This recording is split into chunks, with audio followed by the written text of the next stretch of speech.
Welcome into Louisville Now. We're all about positive things that are happening in Louisville, revitalization, reimagining, and it starts right here on the Belvedere. Welcome in. I've got lots of guests today, and once again, we like to talk about things that are not energizing Louisville, that you can get excited about, and the Belvedere is certainly one of those. With me now is Layla George. She is a nonprofit leader and also a parks expert, so she's the right person for the job.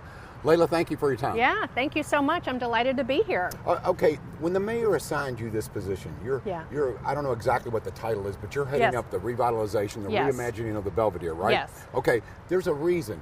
Your background with parks and rebuilding Louisville and your love for the city, right? Yes, absolutely. I'm serving as project executive for this project, and coming from Olmsted Parks Conservancy, certainly I'm a strong believer in the power of public parks and public spaces. I think from a government and kind of public investment standpoint, there's no bigger bang for the buck than really investing in public spaces to provide the most amount of good to the most number of people.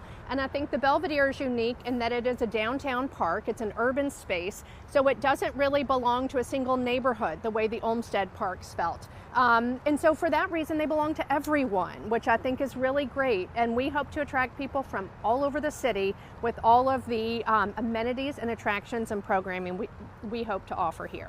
Layla, I like to use this analogy, and you tell me if it's appropriate. Yeah. Okay, when people ask me about the Belvedere, I said it's kind of like putting on the white suit and going to a disco in the 70s. You had some good times there. Yeah. It was nice, but that suit is really, it needs to be, let's just create a new style. This is old school. Let's put it in the back of the closet. Yeah. The Belvedere certainly has its issues, but what a potentially fantastic space because of the backdrop of the river, and people do have good memories here. So all that goes in mind when you think about revitalization and rebuilding the Belvedere. For sure. I mean, the history of this site is incredible, not just the Belvedere, but it's really where the city started. We're just upstream from the Falls of the Ohio. The Beargrass Creek flowed in at 4th Street, so this was the wharf. This was the hub of activity. And when urban planners came in, the American Life Building was lot number 1. So this is really the genesis of our community. The Belvedere was really first born in like 1973, so it's just about a year older than me. And it has had some great times, certainly. A lot of wonderful events and festivals over the years, but it was designed with pedestrian use in mind. And so when you have food trucks and different things coming in, a lot of the concrete has been cracked, water has seeped in, we've got leakage in the garage, and a lot of crumbling concrete. So it really is time to reinforce the structure. We're on top of a 2,000 car parking garage here, so we need to fix that and then come back and reimagine this great public space on top. And Layla, we've got a lot of experts who are weighing in. You've got architects, developers, experts like yourself. But what I love about your thought process and Mayor Greenberg's thought process is let's bring in the community. Let's get your ideas. Tell me about these listening sessions. Yeah, well, I mean, success to us is a lot of people here in this space, all times of the day, all days of the week. And so if we want the public to come in and use it, we have to talk to the public and figure out what they want to do here and what they want to see here. So that's what these listening sessions are really about, is kind of showing a program that we've developed, walking paths, shade, playground, water feature, and then getting feedback. Is that what people want to see and do here? And then what are the priorities for the public? And then this is the perfect time to incorporate those. So we've just finished the concept design, and now we're moving into schematic design. So as many people may have seen, we had early renderings for a structure on the platform over the expressway. Well, that was required a lot of reinforcement of that platform, which is heavy. You need big cranes. And this is one of the busiest stretches of inland commercial waterway here behind us. All the barges are coming in to go to the locks, and you have all these bollards down there to protect the roadway. So getting a crane on a barge down there was not really very feasible, and it was going to be expensive just to construct it on that site. So we told the team, let's think about it. Let's put something great over the garage where it's a little easier to construct and have a nice connection to the water, improve the staircase and the elevator so that you can really enjoy the river and get down there. So interested community members are watching now and they're saying, okay, I have some ideas, I have some input. Yeah. These listening sessions, how can they attend? Can they go online? How can they voice their opinion? They can do all of it. So we have 3 more listening sessions. We have one this Saturday at 12 noon at Douglas Community Center, next Monday at 6 p.m. at Shawnee Library, and then next Wednesday at 12 noon here in the back room of the Kentucky Center for the Arts, so you can overlook the Belvedere and see what we're talking about. And then there's a survey that's open on the mayor's website. So if you go to his website, there's Reimagining the Belvedere. It's got information about the meetings, a survey people can take. And I like to say I'm willing to talk to anybody and everybody. So I'm speaking at Rotary this week. I've met with different neighborhood associations, different women's groups. If you have an organization and you want me to come present, reach out. I'm happy to talk to anybody. All right, I'm excited. You touched upon a few of the amenities. Of course, we want it to be family friendly, things for children. You mentioned water. So give me a visual here, if you would. What can we expect to see when this project is finally finished? Well, I want it to be a showcase for everything this community has to offer. So Louisville is known for incredible performing arts, wonderful visual art, all sorts of cultural groups. We want this to be their home. We want them to use it as much as anybody else, and so we want spaces where they can showcase their wonderful talents. A lot of greening, a lot of trees, and a lot of flexible seating, and something really for everyone is what we hope to achieve. You know, when I opened up this segment, Layla, I talked a little bit about your resume. You are a parks expert. You've helped a lot with the Olmsted Parks. You were telling me about a recent tour you were on, seeing a number of parks, and you were looking for the positives and maybe the not so attractive parts of parks. Talk about that, if you would. So I've been to 50 public spaces and parks over the last few months in like 9 states and even in England. So I've really tried to figure out what works, what doesn't work, what's the relationship these parks have with the city, who takes care of it, who pays to take care of it on the other side. We really want to be sure that what we design is manageable and that it continues to look fantastic. And I saw some of the most beautiful places that were totally empty and that had failed. And I saw other spaces that were absolutely jam-packed with people and resounding successes. And so I came home and I thought, we can absolutely do this. I mean, it was really inspiring. Well, it shows me there's a lot of research involved. On a personal level, let's talk about your legacy. Obviously, you are really a gift to this community. But if you would, please, what's this mean to you? I just think it has so much potential to revitalize downtown, and there's a lot going on right now. I mean, if you come down here, the number of tourists that people will see in downtown, I mean, it blows my mind. Every time I see them with their bourbon tour bags and their baseball bats. So I think so many people are coming downtown, and we want that trajectory to continue. I think downtown is reinventing itself. It's not just Monday through Friday, 9 to 5, but it's really a place that has something all days of the week for people. Layla, on behalf of myself, our crew, and everyone here in Louisville, thank you for what you do. We appreciate you so much. And coming up here, we're going to talk about some more September events. The weather is gorgeous. Rebecca Fleischaker is going to join us from Louisville Downtown Partnerships. Coming up next on Louisville Now. 2, 3. Yay! We are very excited to have you here as we move forward with a project that represents our commitment to providing world-class learning environments for every child. The construction of a brand new Carrick Elementary School will do that. The project is expected to be completed in 2027 with the doors opening to our students in August of that year.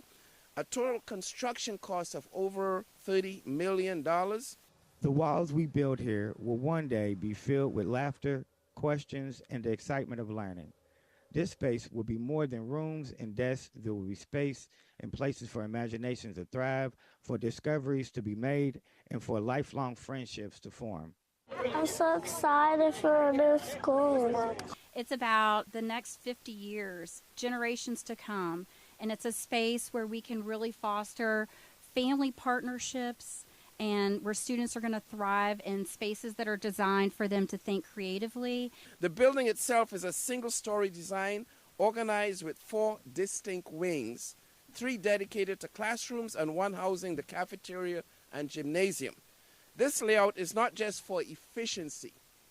It's a deliberate choice to enhance what we call sightlines and improve safety throughout the school, because as we build buildings today, safety is of utmost importance.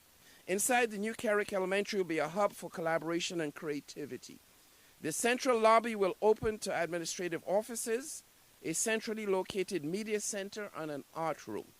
The corridors themselves are dynamic spaces with nodes where key functions can spill over, and they can create breakout areas for things like small group learning, I'm excited because I want my little cousin to feel the Carrick experience like me and feel welcome. So the new building is going to carry on traditions from Carrick, the Carrick that we've known. We're going to bring it into this next century where it's going to be a place where students and families can thrive in a learning space together. All right. Yeah. We kill it. Welcome back to Louisville Now. We are coming to you absolutely live from the Belvedere on a drop-dead gorgeous day. And this person is always involved when something is positive happening in Louisville. That's Rebecca Fleischaker from the Louisville Downtown Partnership. Okay, Rebecca, the topic today on Louisville Now is the Belvedere, the reimagining of, the revitalization of.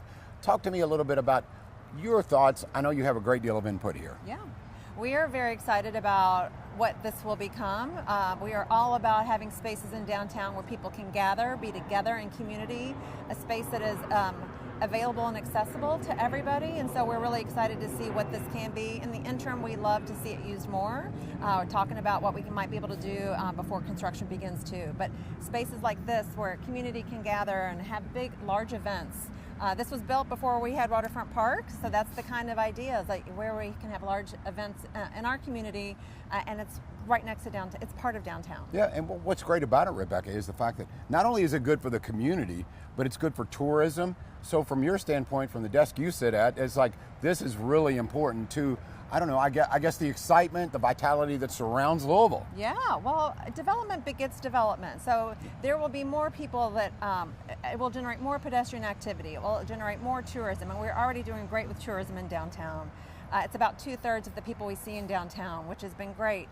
Thank goodness for bourbon, right? Yes. So we know that, walking down Main Street, this is just right here. And with anything that you build, other things come. So I'm really excited to see what other investments will come because of the investment in the Belvedere. And it is my understanding, every month is a bourbon tribute month here in Louisville, no yeah, question. But heck yeah. it is, I think September is Bourbon Heritage Month. It is. So we have a lot of events surrounding that. You're involved in those. Talk a little bit about that, if you would, Rebecca. We are so lucky to have in our downtown about 20 tasting rooms and bourbon experiences. And that drives a lot of different events that you can take advantage of for Bourbon Heritage Month. We're really excited about new things continuing to open on the bourbon field too.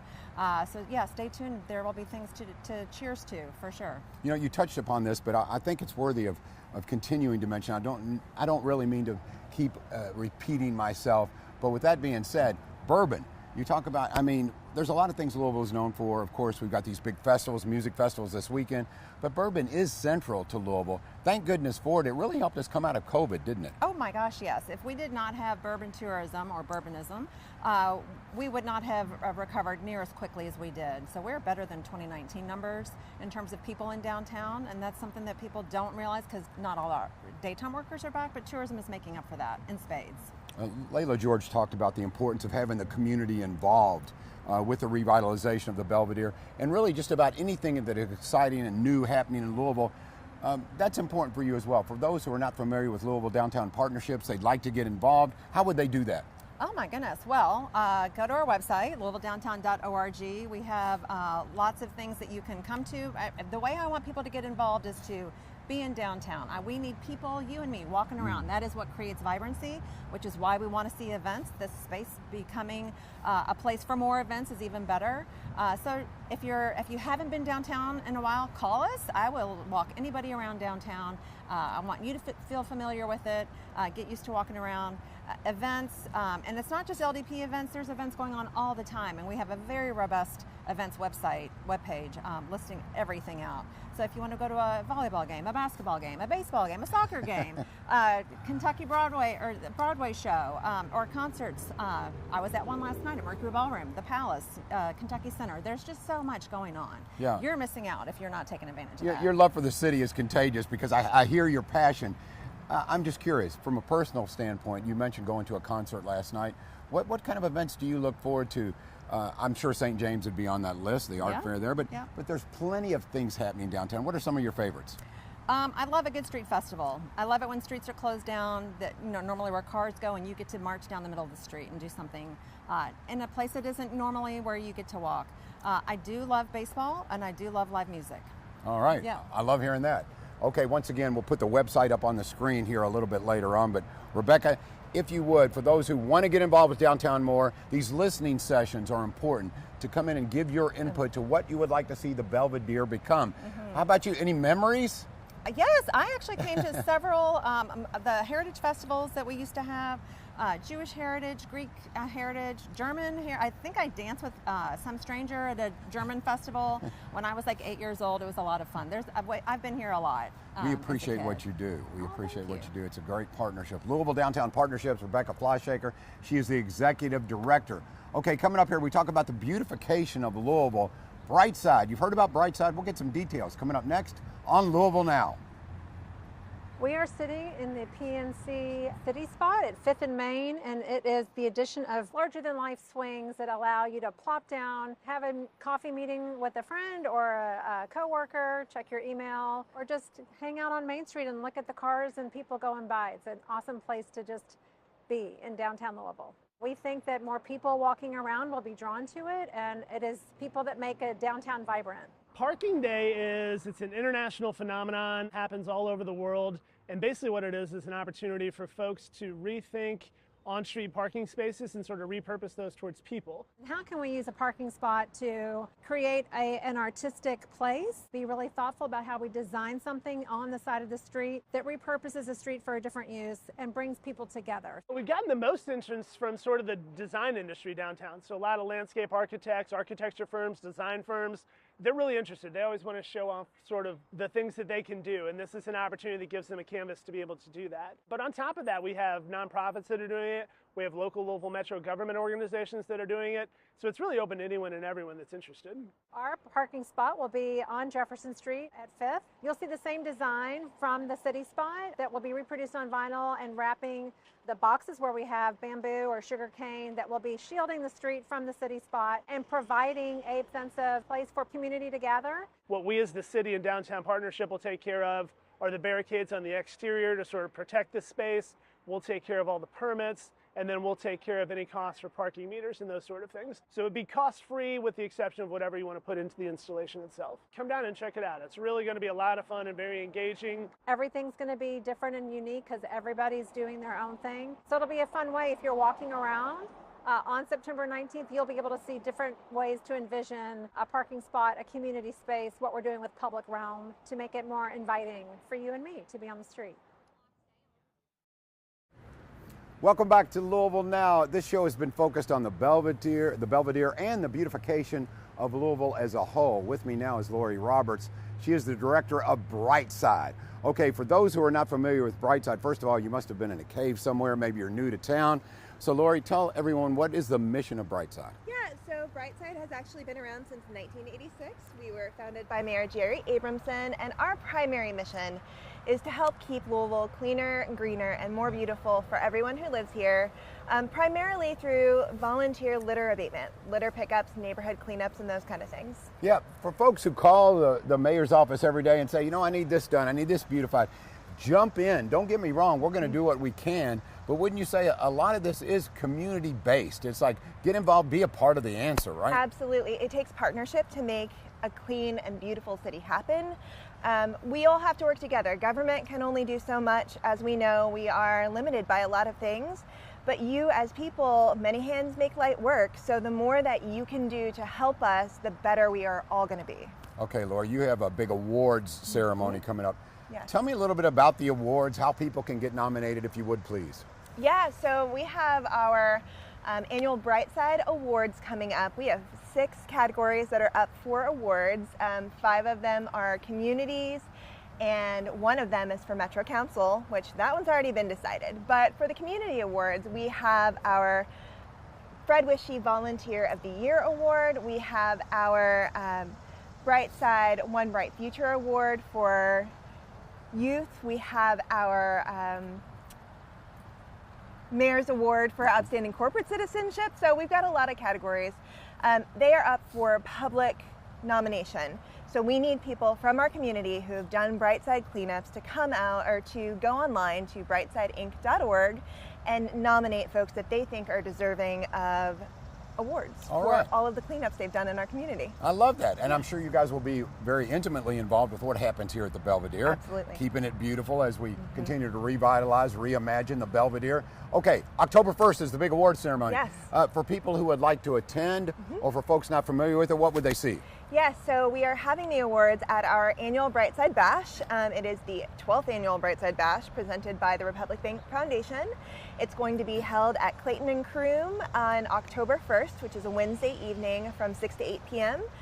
Tickets are on sale now. They are $50 per person, and they can be purchased at brightsideinc.org, our website, or on the brightsidefoundation.com website. But all of the funds that we raise from that event go back into providing trash bags, gloves, cleanup supplies for all the volunteers we work with every year. And that is also where we will present the Brightside Bash Awards. Excuse me. Okay, so I wanted to ask you, if you don't mind here, we talked about community involvement, beautification, and how does someone like yourself say, okay, this is going to be my life's mission. I'm really going to focus on this. Obviously a love for the community. We talk about that a lot here, but also you probably have quite a bit of knowledge about plants and greenery and, you know, what do they call it, the apron, or what are we looking for here with the trees? Our canopy? Canopy. Yes, our canopy. Thank you for helping me with that. You're welcome. So tell me a little bit about you and your passion. Yeah, so I'll be real honest. Volunteering has always been a part of my family. When I grew up, my grandmother won a volunteer award over in New Albany just for all of the work that she had done, like a Lifetime Achievement Award. So I started volunteering when I was 4 years old at the Love Center in Greenville, Indiana, which is a food and clothing bank. And from there, my mom was always a volunteer. It's just something that we do in our family. So I actually came to this through event planning. I worked for the Derby Festival and realized that I wanted to do something around events, but I also wanted to find a way to give back to the community that I lived in and loved. So I found Brightside, and I've been with Brightside for almost 12 years, director for the last 3.5. And honestly, I love what I do. I get to plant trees, I get to beautify our community. I have a 7-year-old daughter who has grown up with some of the trees that we've planted, and so I've measured her against their growth. It's pretty amazing. But honestly, giving back is just as easy as breathing for me. Volunteering is just ingrained in the person that I am, and I would hope that more people in our community would take the time to really give back to the city we love and live in, because it's so rewarding on so many levels. Your passion is contagious, and it's in your DNA with your family. I love that. Okay, Lori Roberts, once again, the director of Brightside. Coming up here, we're going to talk to a councilman. This is his district. We'll talk about how excited is he about the Belvedere and other projects that are happening in downtown Louisville. Coming up next, thank you for joining us on Louisville Now.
Copper wire theft is robbing us of our safety. Thieves are targeting our essential infrastructure, darkening roadways, disrupting emergency services, shutting down internet networks, and causing over $1 million in damages just last year. Copper wire theft is illegal. Mayor Craig Greenberg's copper wire theft task force is getting results, but your help is needed. If you see something suspicious, call Crime Stoppers at 502-582-CLUE. You could get a $5,000 reward.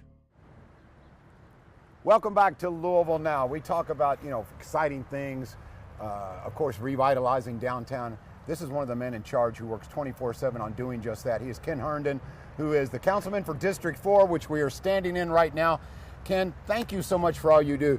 When I talk about councilmen, I want people who are active and passionate. You're both those, aren't you? Indeed, indeed. I love my job. So let's talk a little bit about the Belvedere. You've been involved with this from the beginning, as you should be. You had some spring listening sessions, hearing from the community what they would like. What did you hear? They miss it from before. Other venues have taken over from that, and so they want something new to be able to come back to the place that they've known for decades, but with a new face. For you in District 4, what does the revitalization of the Belvedere mean to you personally? Well, logistically, there's a 2,000-car garage underneath here that we need to keep for access to downtown. But we also need to have something in the heart of the downtown area that begins to bleed out good things again, like we've had in the past. And I think that this is the first time in the generation that we finally look back to the river and from which we came. And I hope it's not the last thing we do. But I think the Belvedere will be a good first step of reclaiming our heritage along the river. You and Mayor Greenberg have been very active about gun violence. And you have a program that you have going on that involves youngsters. It is so depressing, alarming when I hear about kids and guns. So tell us a little bit about your initiative. Well, I introduced a resolution yesterday that would ask the state legislature to give Jefferson County only the right to pass local common sense gun laws. Many years ago, the state took away that right from all Kentucky cities, but Jefferson County and Louisville are by far the biggest city. We have unique issues, unique problems that we need to solve, and we need to have every tool at our disposal, and that's one that we don't have. And I'm hoping that we can get that so we can take care of our kids especially. They're the ones most affected by this. I love that. So positive movement in that direction. Yes. Let's talk about something a little bit more positive, which is all of the events. I know you also, your district includes New Yes. all the great, of course, right here on the Belvedere. So positivity, you see exciting things happening. What's that mean to you in this community? I love it. This is everybody's neighborhood. This district, this is where Louisville was born at 7th and Main. Everybody came from here. The suburbs exist because of the city. And so the entire community should be interested and supportive of making sure that the heart of this city is as healthy as possible, because a healthy body has to have a healthy heart. And so I love it when we have positive events, positive momentum, which I believe this project will be part of, and I look forward to being part of that any way I can. Ken, perhaps you can share with us before I let you go here, maybe some positive initiatives that people don't know about. You talked about the gun movement, which I love, kids and violence, and of course trying to get in front of that, which is smart. Other things that may be happening in your district that you say, I wish people knew about this because it's something that is actually positive for Louisville. Right. Well, what I'm trying to do for the kids is give them something to do other than get in trouble. They need to be active and have activities. One thing I'm looking at right now, and I can't give everything, I'm trying to form a 4th District chess league that will be based in all 4 of my parks that have a community center. I've contacted a local chess guru who's already teaching chess classes at the California Center. He has agreed to develop this league, a full year-round league in all 4 locations, and we are right now waiting to see if we get funding. We've applied for a grant from a local institution, and if we get the positive feedback on that and result, then we will form that league, and we'll begin to give dozens and dozens of kids in 4 of my neighborhoods the ability to do something else, something positive, and if that works in our microcosm, then we hope that spreads throughout the community. I love that, Ken, because a lot of times when we think about positivity and positive activities for kids, it's physical. You're saying use that brain as well, exactly. Right? Yeah. And the Baxter Avenue a place right now, they have a teaching kitchen. They just redone that community center. There's a teaching kitchen in there. So if you don't want to play chess or play basketball, but you like to cook, we'll do that too. All right. Ken Herndon, Councilman, District 4. Thank you for all you do for the city. Thank I enjoy this area so much, and a lot of that is due to your work. Thank you so much. Thank you very much. My pleasure. I want to thank everyone for joining us on Louisville Now. We are absolutely live, but we'll replay this on Metro TV. Join us Apple, YouTube, Roku. We're all over the place. And of course, we appreciate anything that is happening positively in this community, and we will keep your fingers on the pulse. Again, we'll see you next time on Louisville Now.